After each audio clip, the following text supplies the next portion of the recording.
welcome to Speedway Motors and the Museum of American Speed. My name's Tim. So happy to be with you again. I'm here with one of my favorite people of all time, Al Bergler, and it's a special day here at the museum. We're all so excited.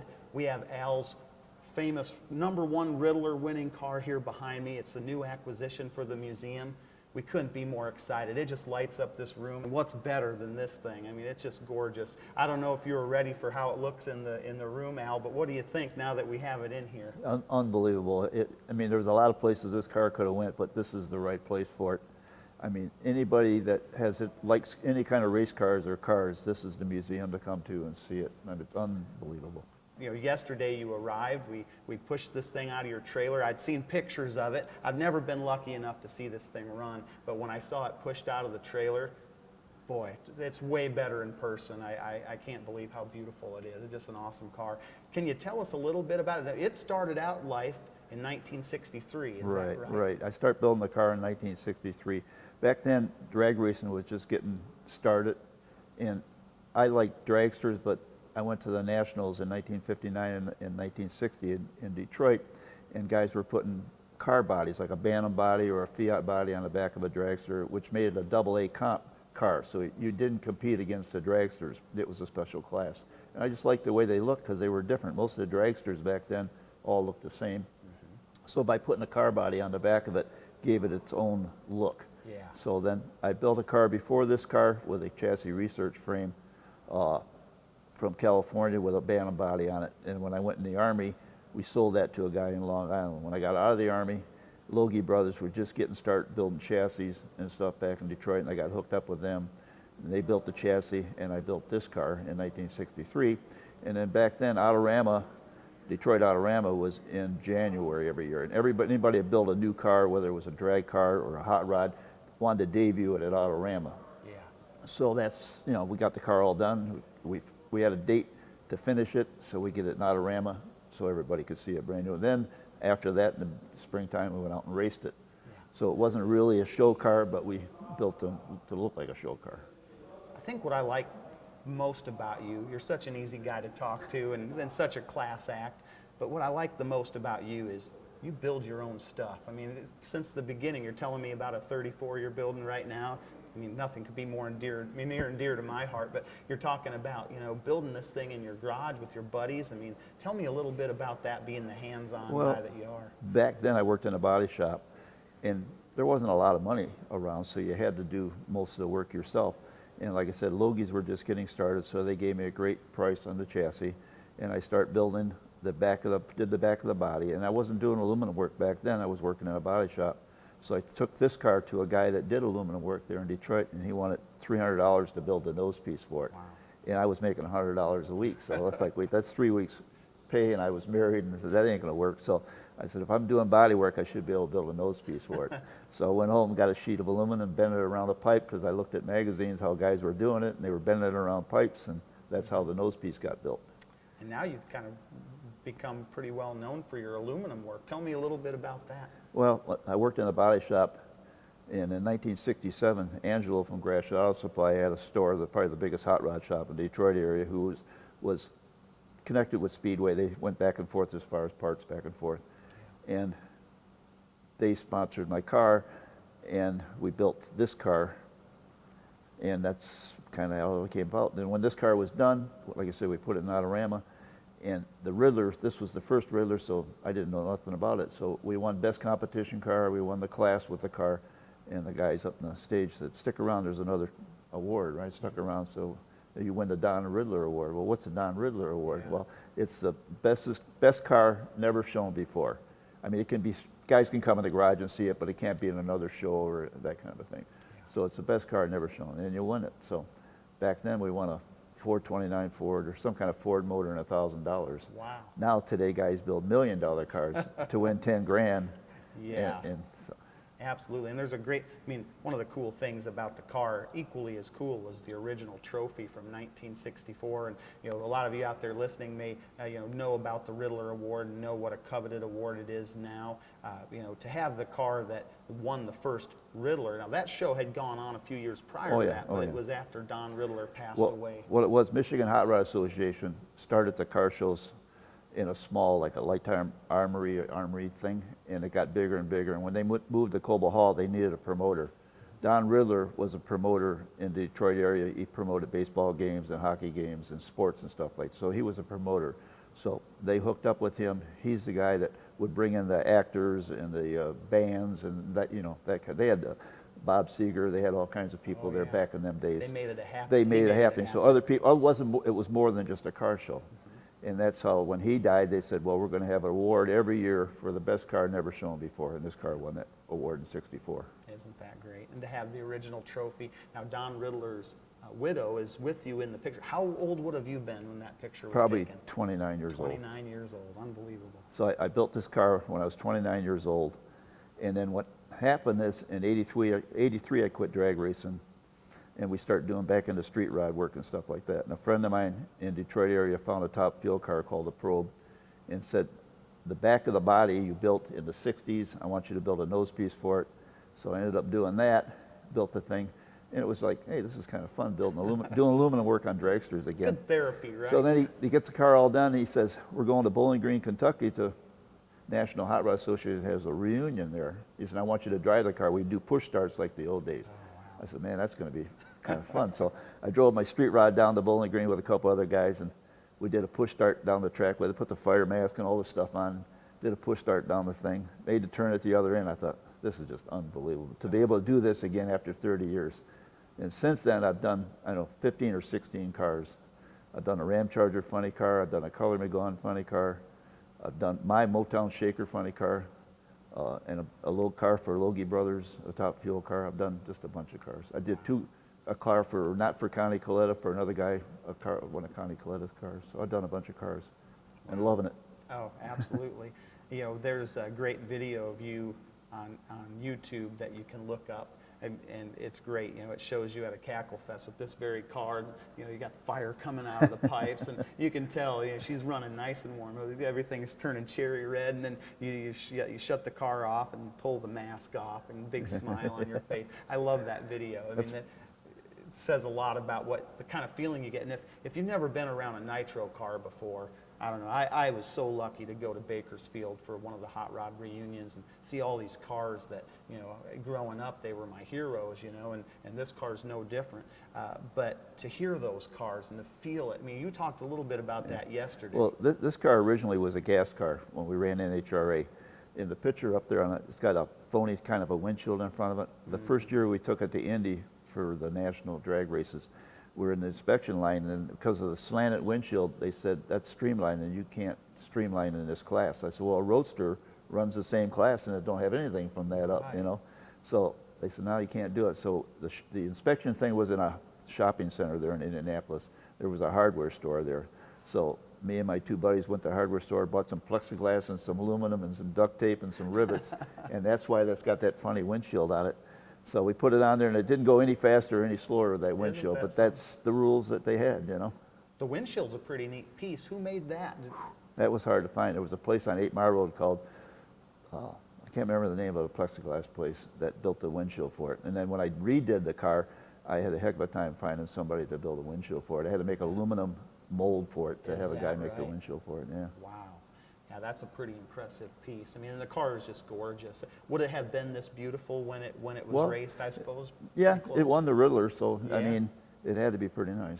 Another thing I appreciate about you, when we rolled it out of the trailer, I was joking with you, but I said, let's fire this sucker up. Let's have a Cackle Fest right now. And what I appreciate about it is, you know, this car could do that. I mean, it's complete. It's ready to run. It's not just a show engine. Right. And what we did is, since we restored this thing in 2005, well, that's what happened. I went and did the Probe, did the push start with the Probe and all that. I said, boy, if I'm going to restore one of these cars, it's got to be this car. So I started looking for parts for this car. I found the back half of the frame. I found the front axle, front wheels, and then I found the body. But the body, you can see, is kind of beyond repair.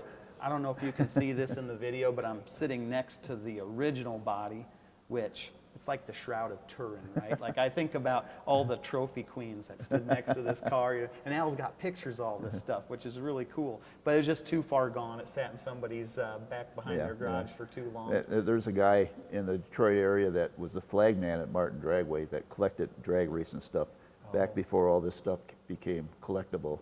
And he had a barn full of stuff, and he had another abandoned body, and that's where that body came. Not this body, but the new body.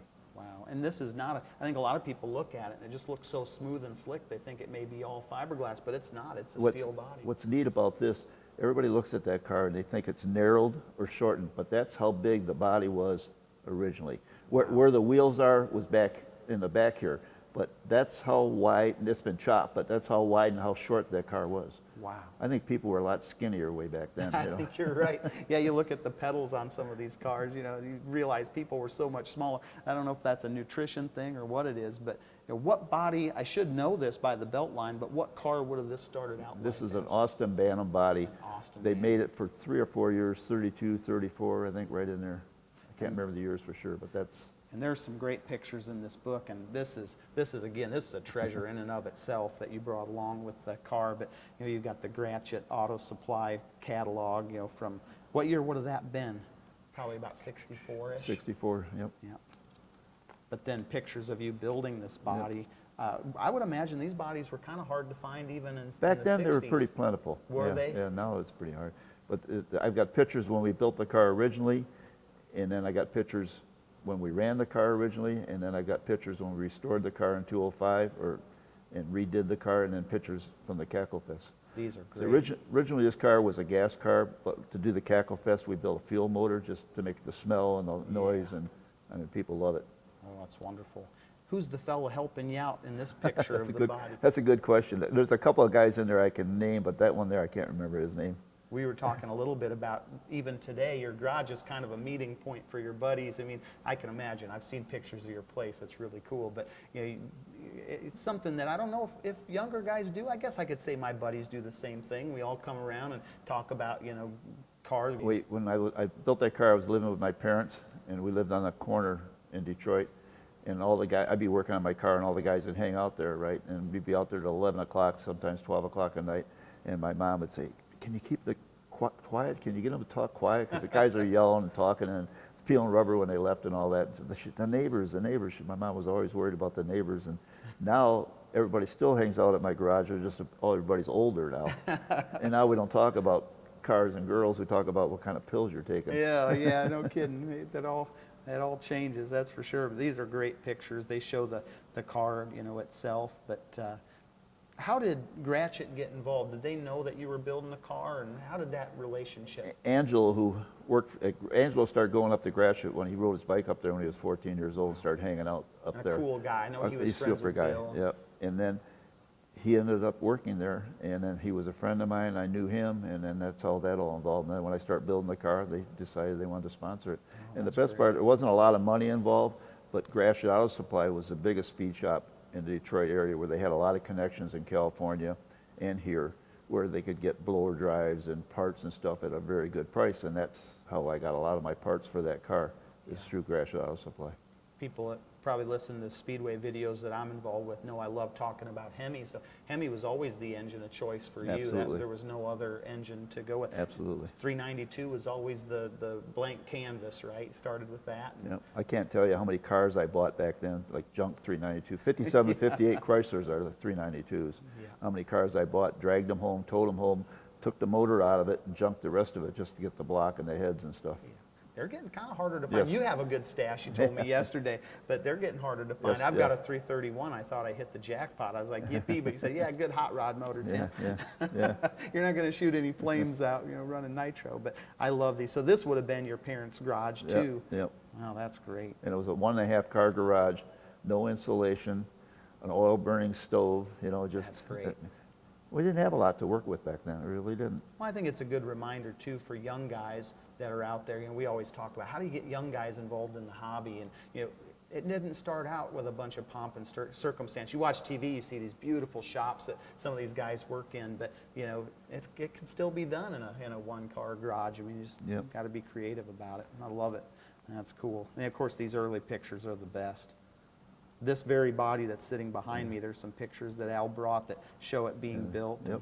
There's the 392 sitting in the background with the lawn chairs. That's wonderful. So how long would have this car been raced then, total? 64, 65, 66, and a little bit of 67. Then I built another car which was a double A comp that had a roadster body on the back, and it had a canopy on it, kind of like the Schumacher cars do today. Oh, sure. I'm looking for that car. I've been looking for that car for the last 5 years. We sold that car to somebody in Texas. I had a gas dragster in 1970. We took the car with us for the guy to pick it up in Texas, and we'd run all kinds of ads in all the magazines and newspapers and stuff, and we haven't found the car. Wow. I think with the internet and everything nowadays, I don't think the car exists anymore. Really? But you think somebody would know about the car and say, hey, it got destroyed, or it got wrecked, or it got, you know. Yeah. I mean, it wouldn't get thrown away. I mean, it's got to be sitting somewhere if it still exists, you know. Yeah. I mean, who would have thought Yeah, this oh thing yeah, would ever oh be- yeah. Well, that's a nice story too, Love it. because we had this car at Indy for a show there. They had a bunch of nostalgia early cars at Indy for the drag races. A guy come up to me and said, I know where the original body is for that car, right? And Wow. you're thinking, yeah, Yeah, right, sure, sure. Yeah, buddy. sure, right. I said, send me some pictures, right? He sent me a picture of it, and I thought, oh my God, he does. How He cool. does. So, How did you feel when you saw it for the first oh, time? it That was had like, to have been it was amazing. It was like that. So, and then I thinking, and here I'm going to ask him, I said, I figure he wants $100 for it, right? I said, what do you want for it? He said, $500. I said, really? unbelievable. I said, if it was sitting out by the curb, I'm the only guy who would ever pick it up. Oh, I don't know. I think I might have looked twice. That thing's pretty cool. So I ended up, I had to give him $500 for it. So, No, that's but- great. And we're going to have it here in the museum. You know, you asked me if you should bring it along, and I'm so excited to have it. I'm trying to figure out how can we display this Yeah. original body next to the car. I mean, a lot of the parts on the car are original, and it's amazing that the original body and the body you built are Yeah, dead on. yeah, I mean, yeah. it's just perfect. I mean, it looks Well, great. when I redid that body, I didn't have this body, so I had to do it by fixtures. No way. I didn't realize Yeah, that. yeah. That's really Yeah, cool. It come out pretty close. Speaking of the windshield, it looks like you had a couple, like a different variation Well, on then, when it was red. after the Indianapolis episode, we went and made a better looking one, you know. Oh, so they couldn't say you were streamlined in that no way. rivets and no, you know, That's kind of great. bent plastic up so it looked a little better. How many different colors was it when you had it? It was yellow originally, and then it was that red and white, like it Yeah. is on the cover of Gratiot Auto Supply's catalog, Yeah. and then at the end it was yellow again. I worked in a body shop, so painting cars was the That was cheapest easy part. back That was then. the cheapest part, yeah. A lot of people don't realize the early days. There's a picture of the car on rollers. Yeah, at Indy, because this is before they had the starters that went on the blowers. So Mm-hmm. to start the cars, you either had to push it or put it on the rollers at Indy. So at Indy, they had rollers so you could roll it on there and start the car up to warm it up. That's great.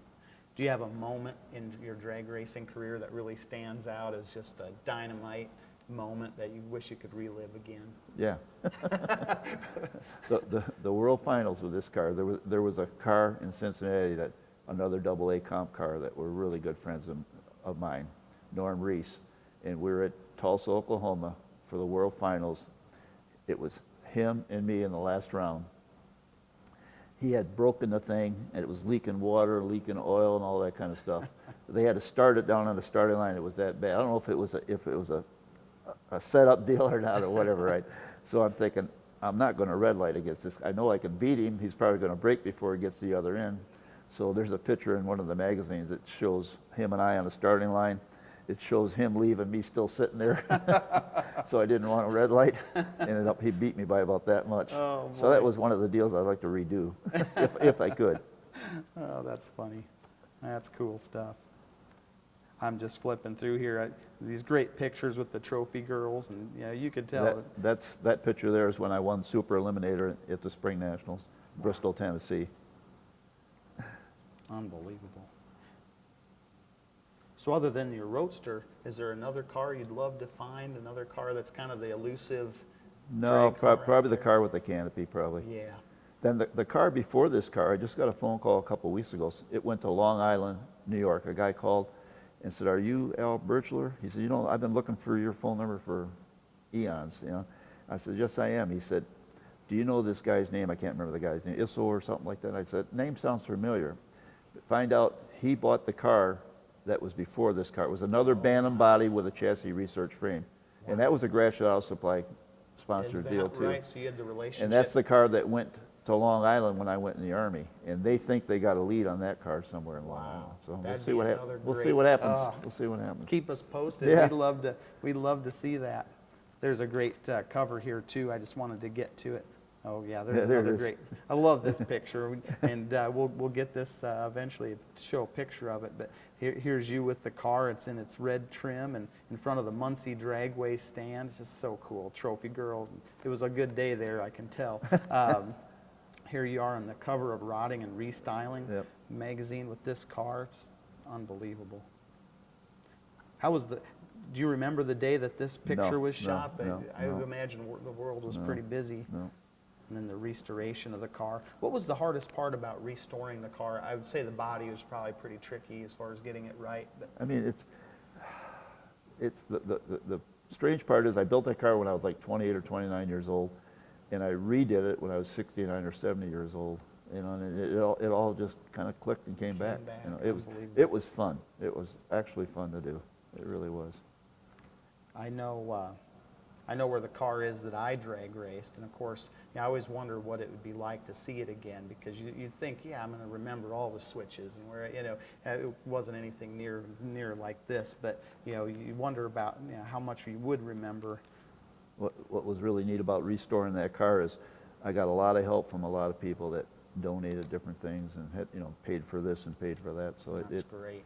It was Makes it. It just everything clicked. It just it was just fun. Well, you bring up that point, and I think for me, working in a museum now, I used to work on the speedway side. You talk to people, that are building cars that are in the process of doing this, and I just love that. I mean, there's nothing more fun than talking to another gearhead. But really, you've got the wonderful car, the original body behind me. What always strikes me is it's the people that you get involved with in this that are the most important. I think in 20 years from now, when I think about this day, I'll remember the wonderful car, but I'll remember your wife Nancy being here with you. What a wonderful person, and you. I mean, you're just so easy to talk to, and you want to share the people are what make it so special. All car people are just super people. I mean, you never heard of a car person slayer, killing his whole family. You know what I mean? It just, Right. All car people are just easy That's a to good talk point. to. You can go. I mean, people love to talk about their car, Yeah, absolutely. no matter what it is. So when you pulled this in here, you thought, yeah, this is pretty cool. It gets to be in this museum. We got marble floors. I mean, how much better can it get? But then you see the car that it's sitting next to. And I wanted to touch on that a little bit because it's also a Riddler winner. It's tucked behind this one. But you said, oh, no, not that car again. Hey, tell me a little bit about that. I have a red Model A sedan delivery, 29, a steel car that I built in 1987. 84? Put it in Aggravation in 84, I believe. 84 or 87. And back then there was no grade 8. It was just a Riddler winner. That was it. Yeah. Well, that car behind me, it was between him and my Model A for the Riddler Award, and he won the Riddler Award and I didn't. And everybody said you had the best car in there, but you didn't have enough done to it. So if you got 2 blowers or 2 turbochargers, is better than having a carburetor, and that's how it all developed. And this would have been about 1987, if I remember right. Yeah, somewhere right in there. Yeah. And then, like I said, when you rolled the car in here, it's like, you got to be kidding me. It's like, What was considered cool in 87 might not be so cool and anymore. it's parked right next to me here. I like to think of the 80s as a pretty cool time, but not everything stands the test of time. It's definitely a period car when you look at it. But yeah, I think that had to be a kind of a surreal thing too, to go after the Riddler again, for a second Yeah, time. well, it was the same thing as this car. We didn't go there to win the Riddler. It was Oh, just is that right? It was just my new hot rod that I built, You're proud of it? and we're proud of it, and we're going to show it off at Cobo Hall. Yeah. And that's what we did. And they said, you're up for the Riddler Award. I mean, we never expected that, but it just developed. You told me an interesting story, just to touch on the Riddler one more time. Yesterday you said, back in those days, you just brought your car in, you were proud of it, and the Riddler wasn't, nobody really even knew what it was. They said, hey, Al, one more award for you, pose for this picture. Yeah. Do you remember anything about, talking to Don Riddler's wife? Was there any conversation, or was it just kind of like a No, not really, because photo op? it wasn't that big a deal then, Yeah. as to what it's turned into today, So we had this car and my funny car out in front of Autorama, and we did a cackle fest to kick off the car show out in front of the deal. That's That was great. kind of fun. That stuff never gets old. Yeah, so if you have a chance, get out and look at some video of Cackle Fest. Look up Al Bergler's More Aggravation and see the video of it. We'll post it up on our Facebook page. But it's just It's really cool. There's nothing better than flames shooting out the side of a car. And you know, Al, I can't tell you how lucky we feel to have your car here. I mean, it's a really special car that we're happy to show. You brought the car, you brought the Riddler trophy. Now, tell me a little bit about that. Was that a hard decision? Because you could have just said, hey, you guys get the car, but everything else stays at my house. You know what I mean? When I moved off the shop on Groesbeck, I had a 3,000 square foot shop doing all the aluminum work, dragster bodies, and doing all the funny car interiors for Logies. I had 4 guys working for me. I moved home to just a 2-car garage, and I put another addition 2-car on it, and didn't really have any place to store all that stuff. So all the trophies I had, I gave to a friend of mine, and he put them up in his attic. Well, then I moved into a bigger garage, and I had more room. I didn't even think about it. He come by one time, he said, I'm getting ready to move to Florida. He said, I got all them trophies. He said, what do you want to do with them? I said, bring them back, right? Bring them back. So we brought them back, you know, and then I kind of just stashed everything away, and then all this developed again, the car and all that, and I went upstairs and got it down and restored it. It's wonderful. And I'm so glad I kept it, because it could have disappeared a half a dozen times. I could talk to you all day, you know that. I just feel like you're one of my heroes, and this car is gorgeous. We're lucky to have it. Are there any other thoughts about the museum, about what we're doing, and kind of anything we can do better as far as showing off your car, do you think? You could move this place closer to where I live. Yeah. Well, we hope you bring all your friends back and fly right into the Lincoln Airport. We hope everybody out there comes to see the car, because you know, it is really a special piece, and it really talks to the history. Before we end, that's one thing I had to touch on. You talk about these cars as a work of art, and I couldn't agree more. It's really a moving sculpture. You look at, you know, modern drag cars, and they're all very similar. I mean, I'm sure they're a riot to drive, but at the same time, back then every car was a little bit different. And how do we get back to something like that? Well, with this nostalgia thing with Bakersfield and Hot Rod Reunion and Bowling Green, there's so many of these cars that they're digging out of garages and stuff, and even building replica of the cars, and it's really something to go see. At Bakersfield last year, they had over 100 cars restored, their front engine cars, and just not all dragsters. There were some altereds and funny cars, but people love to go look at this stuff. And NHRA is having a hard time getting a full field in funny car and top fuel now. At Bakersfield, they had over 30 nostalgia funny cars to race, and them guys are racing for fun, not for big money. You know, Right. They're just having a good time like the old days. That's great, boy. And it's great to see that come back. And you know, like you say, you think about restoring a dragster. I mean, it's still not a cheap proposition, but you know, compared to a car, you know, where you have all the upholstery work and everything, I can see why people have a riot doing it. And having been at Bakersfield, you know, and having helped crews, you know, when I was young, I used to scrub the rocks off the tires, you know, on a car, and it'd go by and blow my hat off. And you know, there's just nothing better than that. So I'd urge anybody to get out to a nostalgia drag race and get the feeling for some of this stuff. And the hardest part about this, when we quit doing all this and sold, we had a hard time selling the cars. We had a hard time selling the parts and all that stuff. I mean, almost gave the stuff away. Now the big deal is trying to find all that stuff, and you're paying you're paying the big dollar now to get the stuff back. Trying to get it back. Trying to get the stuff back. And it's all, you're paying for the story so much. It's like, do you know where this supercharger's been? Yeah. It's like, Oh, oh, yeah. boy. Oh, yeah. And that makes a big difference. And half the fun's a search, you know, just trying to find the Absolutely. stuff. And the internet helps a lot. I mean, Yeah, there's a lot of couldn't stuff on the imagine internet. without the internet Yep. and sharing stories. And so you know what Al's looking for now. If any of you out there have it, help this guy out. Find me that canopy Because car. we love Al. Yeah. I keep telling everybody I want to quit, but if I found the canopy car, I'd do it. Put the 34 aside for a while. You got it. Well, that's cool. Well, Al, we so appreciate you being here. I'm happy to be We hope here. you bring out your friends and come back and visit anytime. You know, this car is always yours, and you know, it's such a treat and such an honor to be able to show it off. We hope you all come out to the Museum of American Speed here in Lincoln, Nebraska, and see it, as well as all the other treasures that we have here. We thank you for being with us today and hope to see you soon.